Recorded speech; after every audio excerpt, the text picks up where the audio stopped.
Tanpa kita sadari, tubuh kita ini ternyata sudah terpapar oleh racun yang sudah ada sejak 1 abad yang lalu. Yang racun ini diperkirakan telah mengakibatkan kematian dari ratusan ribu sampai jutaan orang.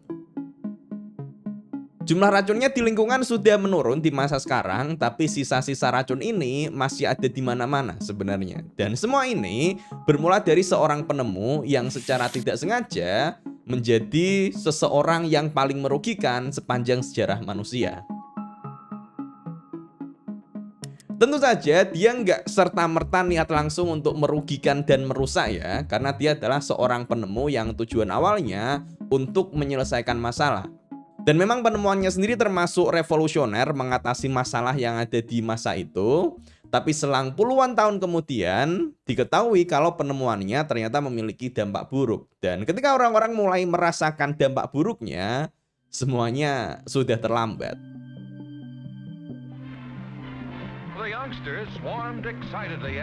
Pada sekitar tahun 1910, kendaraan mobil mulai cukup populer digunakan di beberapa negara dan penggunaannya semakin masif. Akan tetapi, penggunaan mobil ini punya kendala yang cukup mengganggu ketika dikendarai karena fenomena engine knocking. Nah, engine knocking sendiri adalah kondisi ketika mesin kendaraan mengalami gangguan dalam proses pembakaran bahan bakarnya yang ditandai dengan suara seperti ketukan di mesinnya.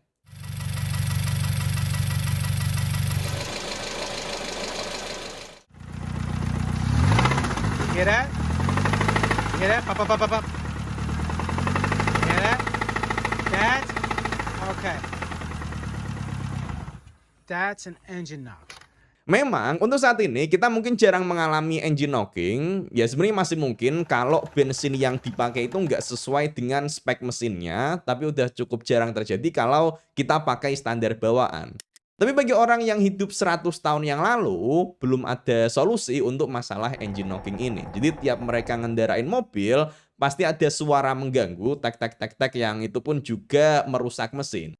Hingga akhirnya ada seorang penemu yang menyelesaikan masalah ini. Dia adalah Thomas Mitchell Jr., seorang penemu yang mungkin kurang terkenal, tapi dampak dari penemuannya sudah mampu mengubah dunia, baik secara baik ataupun buruk.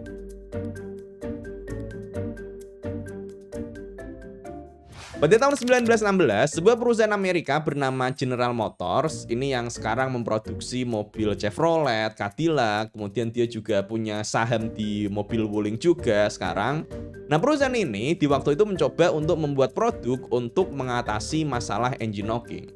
Jadilah mereka merekrut peneliti-peneliti untuk bergabung sebagai tim riset di sana. Dan salah satunya adalah Thomas Mitchell Jr. Thomas Mitchell Jr. dia mencoba berbagai cara untuk mengatasi masalah engine knocking. Salah satunya dengan menambahkan campuran tertentu ke dalam bahan bakar yang digunakan. Thomas mencoba berbagai macam bahan mulai dari iodin, telurium, etanol, dan lain-lain yang sebenarnya sudah bisa mengatasi masalah dari engine knocking. Tapi bahan-bahan itu tadi, utamanya untuk iodin dan etanol, itu mahal harganya. Sementara untuk telurium, baunya busuk. Jadi Thomas pun harus masih mencari solusi lainnya yang bisa mengatasi engine knocking tapi juga harus biayanya terjangkau dan tidak mengganggu baunya. Hingga akhirnya dia menemukan jawabannya pada sebuah zat bernama tetraethyl lead atau TEL. Lead itu adalah logam timbal artinya. Dalam engine knocking, masalahnya bersumber dari pembakaran yang tidak merata dan terjadi pembakaran di waktu yang tidak tepat, sehingga muncul suara knocking yang juga akan merusak mesin lama-kelamaan. Pembakaran tidak merata ini disebabkan oleh molekul-molekul tidak stabil atau kalau di kimia disebutnya sebagai zat radikal bebas dari hasil pembakaran. Jadi untuk mengatasi masalah engine knocking, molekul-molekul tidak stabil ini perlu distabilkan dan TEL bekerja dengan sangat baik mengatasi ini. Pada mekanismenya, TEL di bahan bakar akan terpecah menjadi timbal dan 4 gugus etil. Selanjutnya timbal ini akan mulai bereaksi dengan zat-zat penyebab knocking tadi, hingga pada akhirnya keluar sebagai gas yang dibuang lewat knalpot. Jadi dengan TL ini, engine knocking benar-benar sudah teratasi, jadi suaranya hilang, mesin pun bisa jadi lebih tahan lama dan nggak gampang rusak. Ini udah kayak magic lah istilahnya. Dari sini, produksi massal bensin dengan campuran TEL dimulai. Dan karena memang produknya sudah bisa menyelesaikan masalah itu, produknya pun sangat laku di pasaran. Bahkan General Motors sendiri sampai bekerja sama dengan perusahaan minyak untuk mengelola bensin baru ini, yaitu bensin dengan campuran TEL atau gampangnya bensin bertimbal. Semuanya senang dengan penemuan baru ini, jadi mulai dari pengguna mobil senang karena mobilnya nggak ada suara knocking lagi dan mesinnya juga jadi lebih awet. Kemudian perusahaan juga senang karena dia dapat tambahan profit dari bahan bakar jenis baru ini. Tapi tidak ada yang menyadari di waktu itu bahwa masalah sebenarnya muncul di kemudian hari. No man can look at the amazing record of accomplishment here in this research division without confidence that these men are going ahead with an eye to the future, looking for new facts and principles which will make things better and make life easier for all of us. TEL itu adalah tetraethyl lead. Lead itu adalah timbal, yang mana timbal sekarang diketahui sebagai bahan yang berbahaya jika masuk ke tubuh manusia. Tubuh kita perlu asupan mineral seperti kalsium, zat besi, zinc, dan lain-lain. Nah, ketika timbal masuk, tubuh kita akan salah mengira timbal ini sebagai mineral penting juga, sehingga dia diserap dan disebarkan di dalam tubuh. Tapi masalahnya, sifat dari timbal ini berbeda dari mineral-mineral tadi, sehingga keberadaannya justru mengganggu sistem yang ada di dalam tubuh. Pertama, dia mengganggu sistem syaraf, termasuk syaraf otak, yang bisa mengakibatkan penurunan kecerdasan. Kemudian dia mengakibatkan gangguan pada enzim dalam tubuh, karena harusnya kan tubuh mengira itu sebagai zat besi, ternyata itu timbal. Dan karena dia dikira kalsium, bahan timbal di dalam tubuh ini pun juga tidak segera dikeluarkan, tapi dia justru mengendap makin banyak di dalam tubuh. Yang dalam waktu lama akan mulai merusak organ-organ dari dalam. Jadi seiring dengan penggunaan bensin bertimbal, ternyata dampaknya makin luas. Karena gas sisa pembuangan dari bensinnya kan ada kandungan timbalnya nih. Dan dia pun menyebar luas di udara dan meracuni semua orang. Ada yang mulai terkena masalah ginjal, jantung, gangguan reproduksi, hingga kerusakan sistem syaraf. Dan yang paling parah adalah dampak pada anak-anak yang terpapar oleh timbal pada saat itu. Lead poisoning is considered the most preventable environmental disease in young Lead kids. poisoning is especially harmful to children. Silent killer. That's how experts across the world describe lead. Something that Dan ini dibuktikan dengan fakta bahwa anak-anak yang terpapar timbal sejak dini mengalami penurunan level kecerdasan.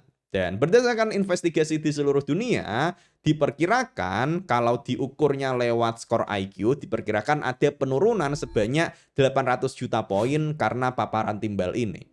Sebenarnya sejak tahun 1924 ketika produksi bensin bertimbal dilakukan, sudah mulai ada tanda-tanda bahaya di mana para pekerja di pabrik bensin bertimbal ini mulai ada yang mengalami kejang-kejang, halusinasi, gangguan mental, bahkan yang paling parah sampai meninggal dunia beberapa pekerjanya.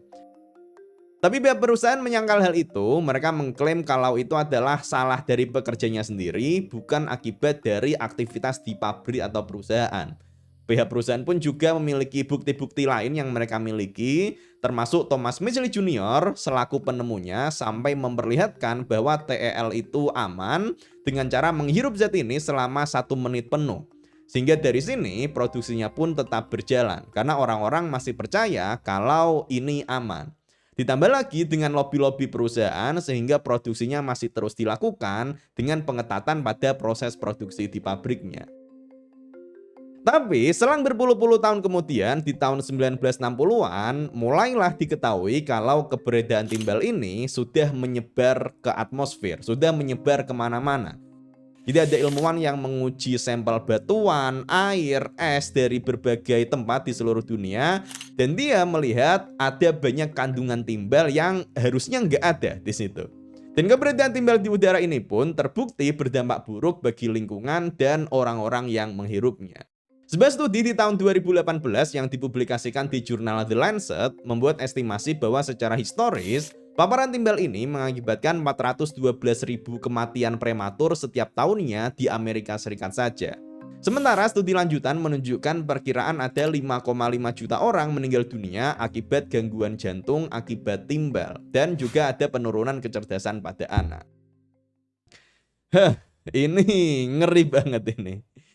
Tapi masih belum cukup sampai di situ saja. Sebagai seorang inventor, sebagai seorang penemu, Thomas Medley Jr. juga punya penemuan-penemuan yang lain. Yang sayangnya tanpa disadari, lagi-lagi berdampak buruk.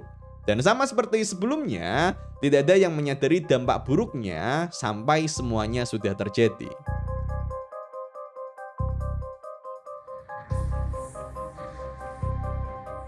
Pada tahun 1928, Thomas Medley Jr. kembali menemukan permasalahan baru, yaitu pada sistem pendingin pada kulkas atau freezer.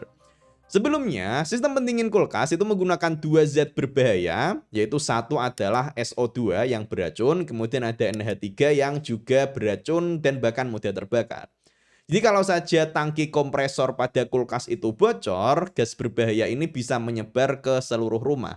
Bahkan ada berita di koran yang menunjukkan ketika kebocoran dari gas kulkas ini yang mengakibatkan kematian satu keluarga di waktu itu.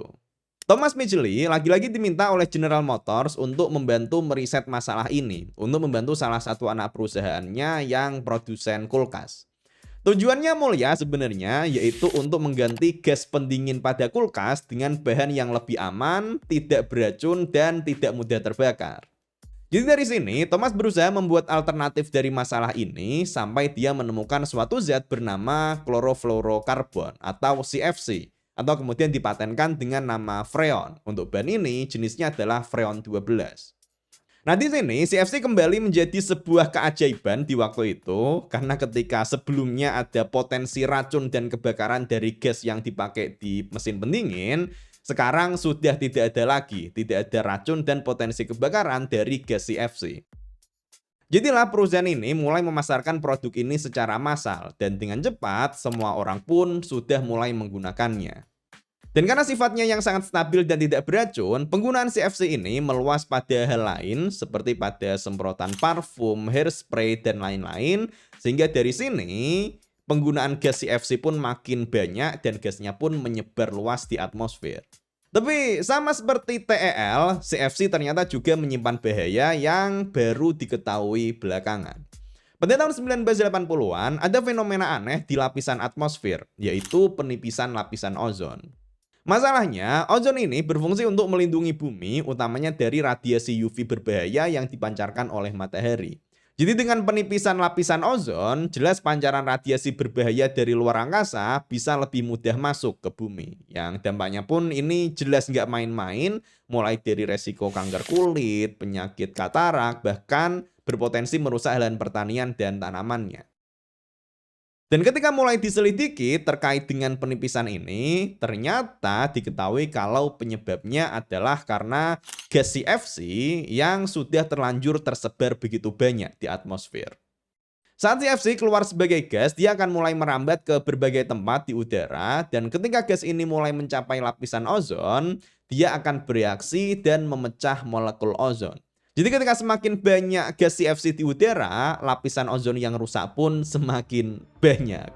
Waduh. Tadi sebelumnya Thomas Medley ini menemukan TEL untuk bensin yang menyebar ke segala tempat yang ternyata berbahaya untuk manusia secara langsung. Kemudian ini dia nemuin CFC. CFC sebenarnya nggak lagi berbahaya secara langsung untuk manusia, tapi dia ternyata berbahaya untuk lapisan atmosfer.